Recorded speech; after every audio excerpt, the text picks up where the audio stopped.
They know if I'm winning, we all shine. Sure, my people got a plate at the table before mine. That's brunch on Sundays. This one's different. What is up, guys? Welcome back to CageChat MMA. We are here, of course, for UFC 271 recap. This is, of course, Punch N Brunch, where we'll be looking at all the fights from over the weekend. This is a couple of days late. I do apologise, work, etc., and some PC technical difficulties. So let's get into it. Of course, IsraelAdesanya defended his title against Robert Whittaker for the second time at UFC 271 in Houston at the Toyota Center in Texas, of course. And he did it in not the most electric fashion that we've become used to Stylebender, but he certainly put in a champion's performance, as did Robert Whittaker, to be fair. He put in a champion's performance just short of becoming the champion. I think, you know, there's a lot of talk about Robert Whittaker being robbed. There's a lot of talk about the judges scoring. I did have the fight 48-47 to Robert Whittaker. To IsraelAdesanya. I gave Robert Whittaker round 2 and round 5. But round 3 and round 4 were close. I gave the first round to Izzy. Of course, he had the knockdown. I don't know if that was officially scored as a knockdown, but he definitely, put Robert Whittaker on his arse, so to speak. So he won that round to me. I think Robert Whittaker had a good second round, and I think he had a good final round. I think he started slowly building his way up into the fight, and if there had been maybe 6, 7, 8, let's say this was boxing and it was 10, 12 rounds, I think Robert Whittaker probably would have won that fight in the end, because he had a little bit more on offer. Stylebender and IsraelAdesanya, I'm a big fan of him. He was doing just enough, and I think had it been a points decision over 10, 12 rounds, I could see the game plan that Robert Whittaker was using, and the movements he was making in that fight could have potentially had the fight gone longer, persuaded in his favour. But I do think it was 48-47 to the champ, and it's, he's lapping the division. He's doing what Kamaru Usman's doing, but in his own division. Of course, that was the second time he beat Robert Whittaker. He's beaten Vettori twice. They'll talk about the Derrick Brunson rematch, potentially if Derrick Brunson had beaten Jared Cannonier. Of course, Jared Cannonier finished Derrick Brunson, of course. So we're going to have that fight take place between Stylebender and Jared Cannonier. That's an interesting one. It's going to be in June, but it looks like things, the champ wants June, and usually when the champ says he wants a date, he usually gets it. So, Jared Cannonier is going to be an interesting one. We'll talk about his fight. But he really is the next contender. Obviously, there's Sean Strickland. But, the competition for IsraelAdesanya is becoming a little bit limited now. He's beaten Vettori twice, Whittaker twice, as we said. He's beat Paulo Costa, he's beat Derrick Brunson. So, he's really sent the pack swinging, really. It's only really Sean Strickland, Jared Cannonier, and obviously like Darren Till, Uriah Hall, etc. that he's still waiting, and Jack Manson.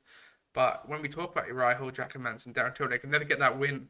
They need to fight their title. They always slip up at the vital moment. Obviously, Till slipped up against Whittaker and then Brunson more damagingly for him and his title chances. The Derrick Brunson lost because it was such a domination. Jack Manson just lost to Sean Strickland, and he lost to Vettori, of course. So it's one of them ones where the cream needs to rise to the top, and maybe we need to see the likes of Imavov come through. Maybe we've got similar foes or past competitors in Pereira coming up as well. So it's one of those ones that we just need to see the cream rise to the top, and it is coming, but I think it could be a little while before we see IsraelAdesanya get defeated, and it probably will be against maybe Whittaker, because there is talk. There is probably going to be a third fight down the line. If Paulo Costa rebuilds himself in a good way, maybe he fights Whittaker and beats Whittaker, then he puts himself in a potential shot for a second chance. So it's probably going to be, there could be trilogies for both Vettori and, of course, Whittaker. Probably more so Whittaker. And it's interesting. I think the Whittaker IsraelAdesanya storyline has got a similar sort of narrative to the Volkanovski and Max Holloway one, in terms of there's argument for this second fight for fans, at least some fans, that Robert Whittaker got robbed of this fight, so to speak. I don't think he did get robbed. It was a very close contest, but I think champion edged him out. We'll have a look at the statistics in a minute. But there's a lot of talk that we could have a third one where, realistically, Stylebender's 2-0 up in this equation. But, I definitely watch a third fight. These are the two best competitors in the division. We've seen that by how they've handled their competition in their run-ups to this fight, of course. With Stylebender beating Vettori and Paulo Costa, and of course, Whittaker beating Jared Cannonier and Darren Till coming up to this, and also Kelvin Gastelum. So yes, I think to have a look at the statistics. 98 strikes out of 188, just underneath a 50% strike ratio there for Adesanya. Also for Whittaker, though, he had a good night, almost 50% strikes landed. So you can see the closeness in the fight. It was just round by round. I think Adesanya done more damage over the rounds. I think it was more, or at least it felt like Whittaker was the busier fighter, doing more but missing more, if you get what I mean. I think Adesanya was more clinical with his striking, more measured with his striking, and that probably comes with a 4-inch reach advantage. He doesn't have to do so much work to get into the pocket of Whittaker. He can stand on the outside and strike and land the jab. Whilst Whittaker does have to make that extra 4 inches up, whether that's with a takedown attempt or a fake or a feint with the first puncher coming in with the second one to land. But see the significant strikes: 79 out of 169, 59 out of 136. But he did get 4 out of 10 takedowns there. The challenger in Robert Whittaker, of course. So it was an interesting one. You could see the fight potentially going either way. Of course, we know Adesanya's takedown defense in the middleweight division is very good. So to land 40% of the takedowns on him, the Reaper deserves a lot of respect for that. But to go for a round by round breakdown of fights, first round 18-9 strikes. The knockdown didn't actually get scored in that one. I think it was more looked at as maybe a slip or an unbalance in there while the strike landed. Of course, he actually outstruck him in round 2, so he potentially gave them round 2. But I think, Robert Whittaker had a certainly better round and probably did a bit more damage with the striking than the 24 strikes that Adesanya landed. And again, 17-12 in round 3 in favour of Adesanya, but there was a takedown in round 1. 15-19 in round 4 in favour of Whittaker with another takedown. And 24 strikes, 17 in round 5 with a takedown for Whittaker also. I believe that was at the end of the round, wasn't it? So yeah, there's a takedown in every round from round 2 to round 5 for Whittaker. But again, 3 of those 4 rounds after the first one were more strikes landed there for Adesanya. So you can see it from both angles. And I do think Adesanya did enough. But again, I wouldn't have been surprised if they had said and knew and read it 48-47 the other way. I thought the 49-46 was a bit out wild. I thought it was a closer fight than that, and I think Whittaker deserved the 48-47 scorecard at the very least.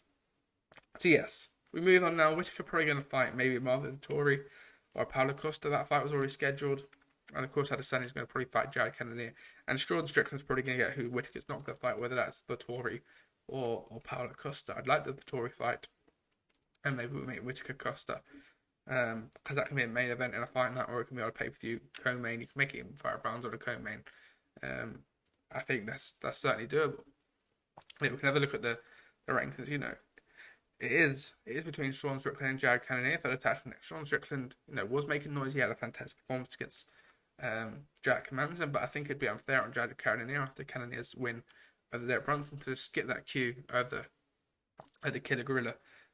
So I would give the shot to Jared Cannonier, and I'd put Sean Strickland in a quote-unquote number 1 contenders match / eliminator match between Paulo Costa or Vettori and Robert Whittaker versus the one you're not going to put against Sean Strickland, and maybe have it as a almost like a semi-final for the title fight against Adesanya. Maybe that can happen in December. Maybe we can see, if he wants to fight in June, maybe he can have the MSG card in November if he wants a quick turnaround.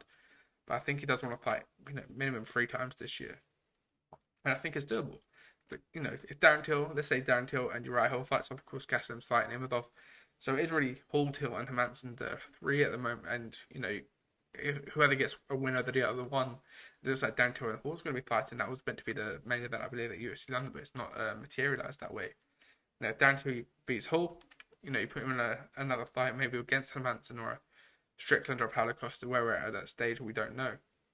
So really, Till and Hall and Hermansson are 2, maybe 3 wins away from a title shot, but it'd have to be, the first win would have to be impressive, let's say.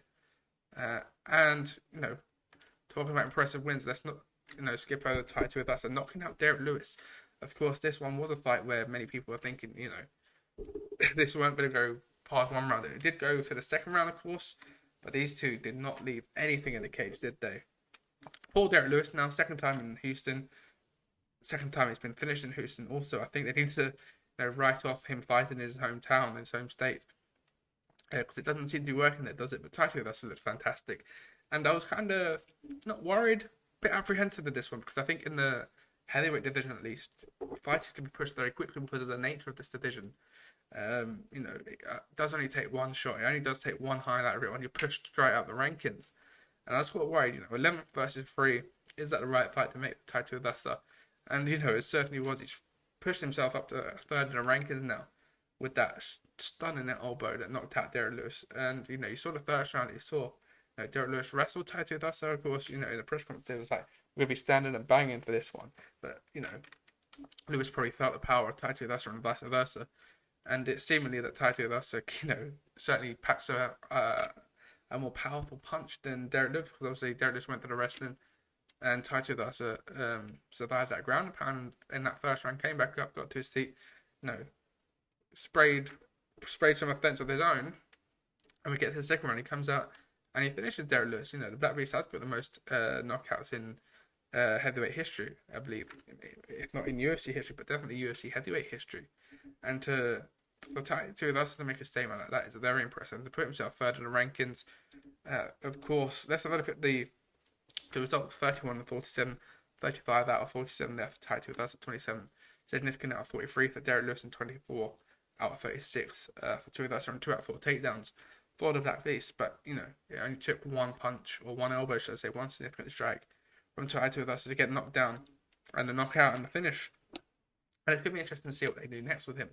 I think a title shot is maybe a bit too soon. Of course, there's talk about Francis Ngannou. He's just had surgery on his knee, so he's going to be out for probably until December at least. You might not see him until January next year, maybe February even, if depending on the recovery cycle that he's going to go through. But I think, there's a Cyril Gane out there. Do I want to see him fight Cyril Gane? Yes. Would I like to see him fight Cyril Gane next? I'm not so sure. I think, there's talk about John Jones and Stipe. That fight would be fantastic for the interim. I think that's the perfect fight for the interim. The greatest ever heavyweight versus potentially the greatest ever, depending on who you ask. Because obviously GSP, Anderson Silva, and John Jones, I think, are the 3 pinnacles of MMA and the UFC. But Tai Tuivasa moving up to third, of course, Curtis Blades fighting Chris Daukaus. If Chris Daukaus wins that fight, I guess you can make Daukaus versus Tai Tuivasa. That would be an interesting fight. But of course, Derrick Lewis, only 2-3 months ago, absolutely blitzed through Chris Daukaus. And Tai Tuivasa has just blitzed through Derrick Lewis. So, on paper, that fight, you might go, well, if that guy who knocked out Chris Daukaus just got knocked out by Tai Tuivasa, that fight's not going to be competitive at all. But that's not how the heavyweight division works. And obviously, Blades versus Tai Tuivasa will be interesting. Of course, at UFC London in March, only 4 weeks away, 4.5 weeks away. You've got Aspinall versus Volkov. I'd imagine the winner of Volkov versus Aspinall, just based on the calendar basis, would get Tai Tuivasa next. And I think that would be a great one. Especially if Aspinall wins, you could come back to the UK in October, November, maybe even before that, in August, maybe. Do a Tai Tuivasa versus Aspinall card. Or you take it back to Australia for himself. Let him have a homecoming, because he's thought, to be fair, he's based in Dubai now. But certainly fighting in Australia would be interesting. Maybe on an Adesanya card. You could do Aspinall versus Tai Tuivasa in that co-main event of maybe, well, it depends actually. If they're Adesanya starting in June, maybe put Tai Tuivasa on that card. It depends if the heavyweights have a quick turnaround with that Aspinall. I would say between Aspinall, Daukaus, Blades, and Volkov, I would say that would be my next pick for Tai Tuivasa. And then you're looking at the Cyril Ganes and the Stipes and the title challenge then. But yeah, it's an interesting one for him. And the fact that he is such a likable character. He's a funny guy, does show he saw a laugh after each fight. And he's on a 5-fight win streak. There wasn't it wasn't a long time ago where, I believe he was cut from the UFC. After that 3-fight loss period, obviously, he went into UFC undefeated. At what it would have been 10-0 maybe. 10-0. He lost 3 on the row, and they let him go, I believe. And then in the same year, maybe a month later, they called him back. I thought a fight against Harry Hunsucker, I believe it was. And then he's been on, against Stefan Struve on Fight Island. They signed him back for that, I believe. And he's been on an absolute tear-up since then. And he's knocked out everyone he's fought, from Stefan Struve to Harry Hunsucker to Greg Hardy to Sakai and Derrick Lewis, being his 2 noticeable wins. So he's up there, and he deserves to be up there. But let's put the brakes on him getting title shots just yet. Although what he did to Derrick Lewis, the two of us versus Ngannou fight does seem pretty interesting, if I do say so.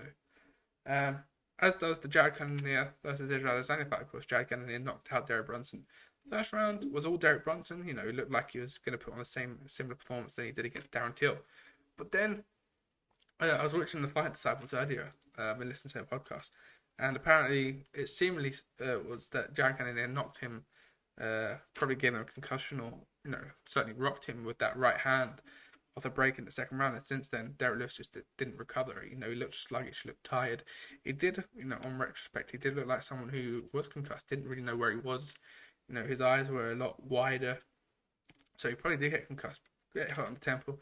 But keep going. You know how the nature of the beast is. These are warriors, and they've been hitting sparring, etc. They know how to deal with concussion, if it's right or wrong. And that was the downhill for Derek Brunson, and obviously the towel got thrown in, I believe. But of course, before that, simultaneously to the towel being thrown in, the referee called it for some brutal elbows from Jared Cannonier, and he rightfully, got the win, and it was a fantastic win and a fantastic call out, going straight to Dana White and sent Iron next. He was pretty much, pointed towards it, making sure he had the boss's attention, and ultimately that's the attention you need. You can have the attention of fans, but if the boss don't want to make your fight, he's not going to. He's going to pick other options, but he certainly put himself in the good books, and of course the media after asked Dana White if he's going to be next, and they said, Dana White said at least we can't really say no to Jared Cannonier after that performance. But let's have a look, of course, at the results. If we have the results, that is. We don't have the results, sorry. But yes, let's go for the results, of course. And what it means for him, it is a title shot, isn't it? To Derek Brunson, back to the drawing board. Again, he's someone who gets to put up here. Maybe a Paulo Costa, Brunson Costa would be a good fight. Brunson versus Strickland would be an equally fun fight. But 61 strikes out of 96 there for Jared Cannonier, 48 out of 103 for Brunson, 55 out of 89 significant for the Killer Gorilla, 43 out of 97 significant for Brunson, 3 out of 13 takedowns. So he did exude a lot of energy on those 10 missed takedowns, and 1 of 1 the Cannonier, which is where he got the finish from.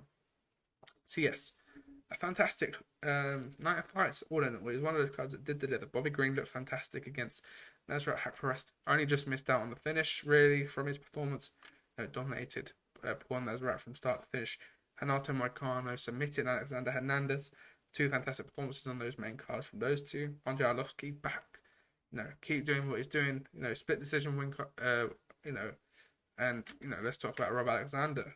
2 split decisions back to back with Casey and Arlovski coming out rightfully the winners, but certainly having a bit of a scare with Rob Alexander having cards in the opposite direction towards Roxanne Modafferi and Jared Van Der Aar. Of course, Modafferi announced her retirement prior to the fight, so the Happy Warrior has called it a day, and she called it a day on a fantastic war as well. Casey O'Neill certainly been put through her paces and her toughest fight to date against the Happy Warrior, who just wouldn't back down. Casey O'Neill was jabbing her face off at points, but she never backed down. So yes, fantastic fight from Roxanne Modafferi. Fantastic future for Casey O'Neill. Let's not push her too quickly again. I'd like to see her against Joanne Wood. I think, we've got UFC London, but I think we could do the UFC Glasgow, and you could have a Casey O'Neill versus Joanne Wood. I think that would be pretty spectacular. The Scottish MMA, and especially with the Aussie sort of America sort of stylistic as well. You got the Casey O'Neill obviously emigrating to Australia and having that sort of affiliation with Australia as well. There's a crossover there. I wonder how that would play out between a fight with Joanne Wood in a media aspect, I guess. So yeah, that would be interesting for myself, or maybe a Jessica Rai or someone of that nature. Kyler Phillips beat Marcelo Rojo. Carlos Ulberg got his first UFC win against Fabio Charant. Ronnie Lawrence beat Marlon Martinez. Jacob Malkan beat AJ Dobson. Silva de Andrade beat Sergey Morozov. That was a fantastic fight. Finished by rear naked choke. That was like the fight, I believe, because Morozov had a fantastic first round. Absolutely cut open Andrade with a vicious elbow. But Andrade came back in the second and put Morozov to sleep. Jeremiah Wells did finish Blood Diamond, of course. Blood Diamond making his UFC debut. Unfortunate outcomes. If you remember the opening bell for Jeremiah Wells, he was looking a bit all over the place, wasn't he? He ran into a cage in the opening point. And of course, Maxim Grishin beat William Knight by unanimous decision. William Knight, of course, missing weight by 12 pounds. And I think you know,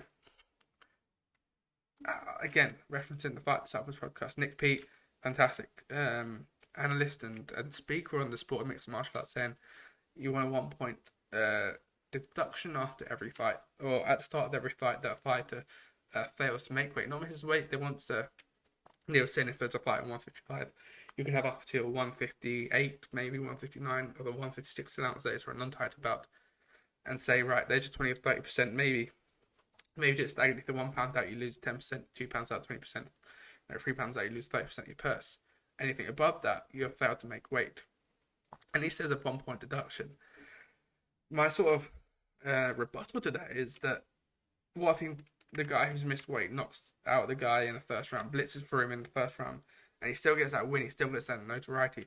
For myself, I would say maybe you're not eligible for the win bonus. You can get the show bonus because you've turned off for fight night, but you're not eligible for the win, so you lose half your pay.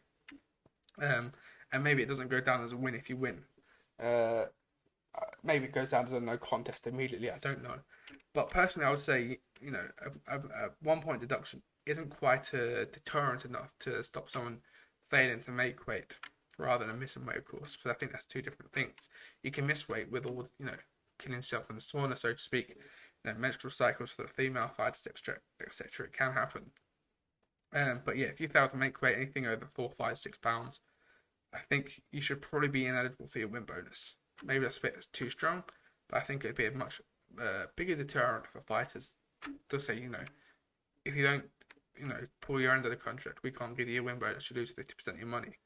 I think that's a very sort of fair but stern warning enough to stop fighters, either taking short notice fights or taking fights that they know they can't make the weight requirements for. Again, listen to BT. William Knight and Maxim Grishin have both fought at heavyweight before. If he knew he couldn't make that weight, even on Monday, he said, can we do a fight at heavyweight instead? And Grishin, wouldn't have needed to cut down to 206 like he did. And William Knight wouldn't have had to cut down to the point he did if he did do the cut. I'd imagine he did. He just, certainly got the numbers wrong for the weight cut at least. But yes, I'm going to leave it there, guys. Make sure to hit that subscribe button. Make sure to drop this video a like. Comment down below what you thought. Did IsraelAdesanya get the win in your opinion? Or did you think that Robert Whittaker deserved to get the title wrapped around his waist once more? So yes, make sure to follow CageChat MMA on Facebook, Twitter, and Instagram, and TikTok. And I'll see you guys on the next video.